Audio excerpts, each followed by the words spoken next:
जीवों में हाथी सबसे बड़ा जीव है, लेकिन वो भी आकर के झुक गया। उसने भी प्रणाम कर दिया, पहचान लिया उसे। तो भगवान राम कहते हैं देखो प्रयास कर लेते हैं। क्यों? क्योंकि मेरे राम को अहंकार छू भी नहीं सकता। कोई और होता ना, अरे ये क्या चीज है, देख लेते हैं ना, शक्ति अजमा लेते हैं। मेरे राम ने कहा नहीं, कोई प्रयास कर लेते हैं, हो गया तो हो गया, ठीक है, ना हुआ तो फिर भगवान राम ने अपने धनुष पर बाण संधान किया। और एक बात और सुन लो, मेरे राम के बाण की एक विशेषता है, मेरे राम का बाण अचूक बाण है। क्या है? अचूक। अचूक का क्या अर्थ होता है कि वो अपने निशाने पर जाता है, अपना काम करता है और काम करके फिर वापिस आ जाता है भगवान के तर्कस में। भगवान के तर्कस में आ जाता है, अचूक है वो, कहीं जाता नहीं, खत्म नहीं होता, वही नहीं रह जाता, वापिस आता है अपना काम करके कि प्रभु मैं अपना काम कर रहा हूँ, जहाँ आपने भेजा था मुझे, मैं अब आ गई। उनके तर्कस में आ जाता है। मेरे राम ने अचूक बाण संधान किया और 7 गोलाकार वृक्षों को निशाना बनाकर, दुंदुभी राक्षस की हड्डियों को निशाना बनाकर बाण छोड़ दिया। बाण गया, उसने सबसे पहले पेड़ गिराए, उसके बाद हड्डियां उड़ाई हवा में, और फिर राम के तर्कस में वापिस। जय श्री राम, जय श्री राम, जय श्री राम, जय श्री राम, जय श्री राम, जय श्री राम, जय श्री राम, जय श्री राम, जय श्री राम, जय श्री राम। क्या कहा? जब देखा सुग्रीव ने कि ये क्या हुआ, ये कौन है? मैं तो बल कह रहा था, भाई को महाबल कह रहा था, पर लगता है ना तो ये बल है ना महाबल है, ये तो इससे भी आगे की चीज है। अभी तक बल देखा प्रभु का, महाबल भाई का देखा, वो दोनों गौण है। ये क्या है? देखी अमित बल बाड़ी प्रीति, बाली बधव इन भई परती।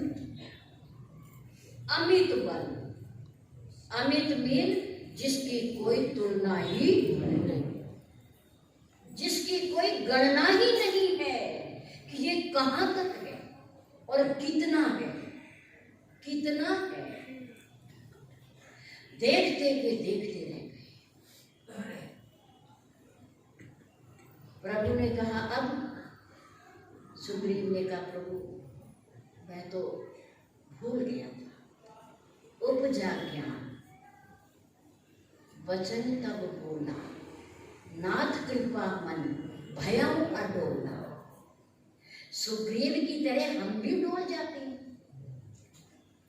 भगवान से प्रार्थना करके आते हैं, फिर कहते हैं पता नहीं सुनेगा या नहीं, काम होगा या नहीं, बच्चा पास होगा या नहीं, दुकान चलेगी या नहीं, है हम भी डोल जाते हैं, डोल जाते हैं,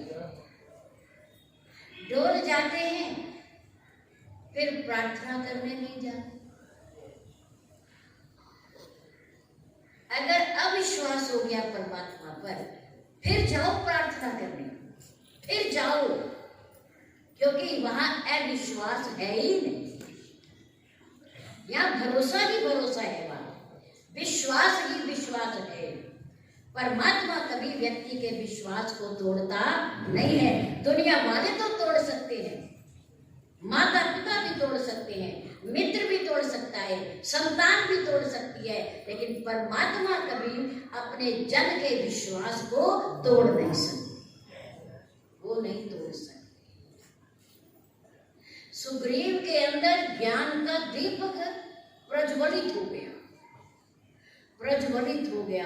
कहने लगा प्रभु मैं अब लड़ाई नहीं करता, क्योंकि जिससे ज्ञान हो जाता है ना कि यहाँ कुछ भी अपना नहीं है, यहाँ कुछ भी अपना नहीं है, और जिसका ये ज्ञान स्थिर हो जाता है, पक्का हो जाता है, फिर वो किसी से लड़ता नहीं, लड़ाई नहीं करता, फिर झगड़ा नहीं करता, क्योंकि फिर तेरा मेरा ही खत्म हो जाता है, फिर तेरा तेरा हो जाता है, तेरा तेरा हो जाता है। जब तेरा तेरा है तो लड़ाई कैसे, फिर लड़ाई कैसे, झगड़ा कैसे, है ना? तो ज्ञान हो गया, मन स्थिर हो गया और कहने लगा प्रभु अब लड़ाई कैसे? जब आप मुझे अमित बल मिल गए तो अब मुझे महाबल की क्या जरूरत है? और फिर वो राज्य जो आप दिला भी देते तो वो तो एक दिन छिन जाए, फिर ऐसे राज्य के लिए लड़ाई क्यों? अब मैं लड़ाई नहीं करना चाहता। और फिर मुझे तो अब ये लग रहा है, मेरे अंदर से प्रेरणा हो रही है कि सुग्रीव, ये बाली जो है ना, बाली ये तेरा दुश्मन नहीं है, ये तेरा शत्रु नहीं है, ये तेरा मित्र है, इसे मित्र की तरह देख। प्रभु ने कहा कैसे? थोड़ी देर तुम कह रहे थे कि प्रभु ये बाली मेरा काल है, मेरी मौत है ये, इसलिए मैं किष्किंधापुरी में नहीं जाता, मुझे मार देगा, मेरी मृत्यु इसी के हाथों में की। यहाँ तो मैं डर के मारे बैठा हूँ और वो शाप के कारण यहाँ आता नहीं, इसलिए बचाओ। अभी कह रहे थे शत्रु, अभी मित्र, ये क्या बात है? इतनी जल्दी बयान कैसे बदल दी? सुग्रीव ने कहा देखो प्रभु, 100 बात कही, देखो आपको माता पिता ने वनवास 14 वर्ष का वनवास दिया और उस वनवास की शर्त के अनुसार आपको बस्ती में आना नहीं था,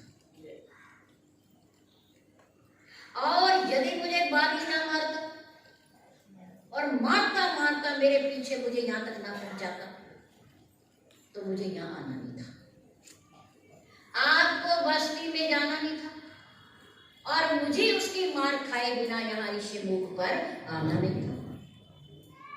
तो हमारा और मैं आपका मेल कैसे होता? आप मुझे कैसे मिलते? आपके मुझे दर्शन कैसे होते? तो आपके दर्शन कराने वाला कौन? कौन? बाली। तो बाली परमहित, मेरा परम हितैषी हो गया, अब शत्रु नहीं रहा मेरा। क्यों? क्योंकि अंदर ज्ञान हो गया। जिसे ज्ञान होता है उसके लिए, कल हम बता रहे थे ना कि एक चौपाई जो बड़ी आसानी से हम बोल जाते हैं, सिया राम में, उसके लिए पूरी दुनिया राममय हो जाती है, प्रभुमय हो जाती है, ईश्वरमय हो जाती है। पर ये टिकना बहुत मुश्किल होता है, ज्ञान बहुत मुश्किल होता है। सुग्रीव ने कहा प्रभु मेरा तो परम हितैषी है, मैं उसे कैसे मारूंगा? उसके कहा भी तो मुझे आपके दर्शन हुए, मुझे आप मिले, अब लड़ाई लड़ाई सब खत्म। प्रभु ने कहा अच्छा तो किनारा कर रहा है, और मेरे उस वचन का क्या होगा जो मैंने तुम्हें दिए? मैं मित्र के साथ विश्वासघात नहीं कर सकता, जो मैंने कहा है वो मैं जरूर करूंगा। तुम जाओ बाली के साथ लड़ो, युद्ध करो। सुग्रीव ने कहा प्रभु क्यों, मैं तो बचा हुआ हूं, मुझे क्यों मरवाना चाहिए? जाते ही मेरा आधा बल उसके पास चला जाएगा, मैं आधे का रह जाऊंगा, वो 1.5 का हो जाएगा, मुझे मारेगा। प्रभु ने कहा तुम जाओ तो सही एक बार, हम है ना, हम है ना, चलो खैर। सुग्रीव चला गया, और आप सब जानते हो, पढ़ते भी हो कि सुग्रीव बाली से पिट करके वापस गया, उसका विश्वास फिर डोल गया। देखो ये हमारी और आपकी कहानी है, ये सुग्रीव की कहानी नहीं है। हम भी ऐसे करते हैं, स्वार्थ हो गया पूरा तो प्रभु ने हमारी सुन ली, प्रभु ने हमारी सुन ली। प्रभु बड़े दयालु हैं, बड़े कृपालु हैं। और वो जो सुनी थी ना, वो जो सुनी थी उसमें किसी प्रकार का विघ्न आ गया, रुकावट आ गई। तो प्रभु हमने ये तो नहीं कहा था आपको कि आप रुकावट भी डाल देना साथ, ये तो हमने सोचा भी नहीं। तो अब प्रभु की कृपालुता और दयालुता कहाँ है? थोड़ी देर में उलाना देने लगे हम। सुग्रीव ने भी आके हमारी तरह उलाना दे दिया। प्रभु मैं कहता था ना, मैं नहीं जाता, देखो मेरे शरीर पर कितने जख्म हुए, जख्म हुए। मेरे राम ने सुग्रीव के शरीर का स्पर्श कर दिया अपने कर कमल से। चमत्कार, सुग्रीव के सारे जख्म मर गए, सारे जख्म मर गए और सुग्रीव स्वस्थ हो गया। तो प्रभु ये क्या हो गया? प्रभु ने कहा चलो अच्छा तुम ठीक हो गए? हाँ मैं ठीक हो गया, अब फिर लड़ने जाओ। सुग्रीव ने कहा प्रभु अब तो मैं आ भी गए, अब मैं आने का भी, अब मैं आने का नहीं, आपको देखने आना पड़ेगा उठाने के लिए। अब मैं आ भी नहीं सकूंगा, इतना मार देगा मुझे। प्रभु ने कहा एक बार जाओ तो सही, जाओ तो सही। अच्छा अब ऐसा तुमने अकेले नहीं जाना, और कौन जाएगा? मेरे राम ने अपने गले की वनमाला उतार करके सुग्रीव के गले में डाला, सुग्रीव के गले में डाल दी। सुग्रीव अब तुम अकेले नहीं जाना, इस माला के रूप में अब मैं तुम्हारे साथ जा रहा हूं, अब मैं तुम्हारे साथ जा रहा हूं, तुम जाओ, तुम जाओ।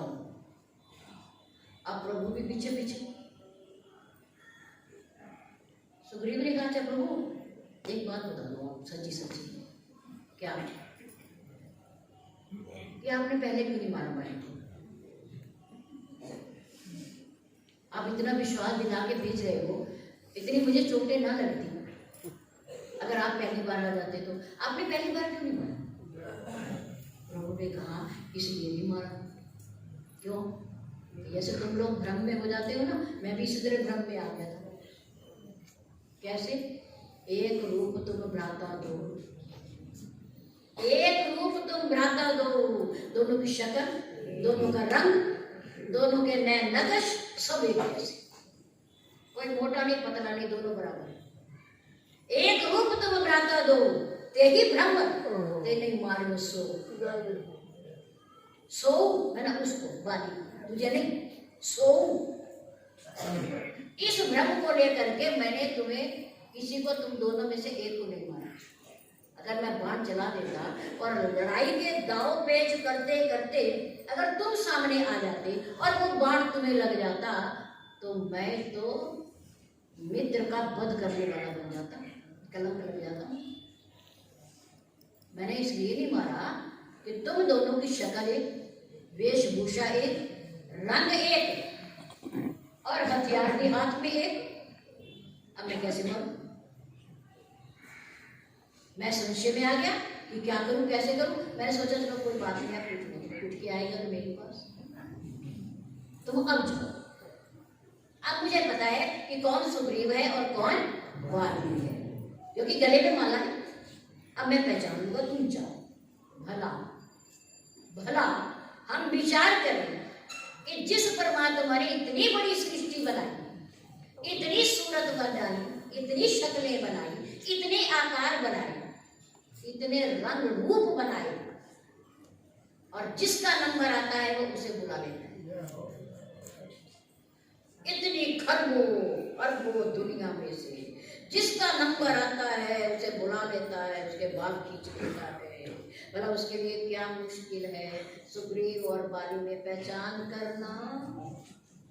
कौन मुश्किल है? ये लीला है, ये मेरे राम की लीला है। इस लीला के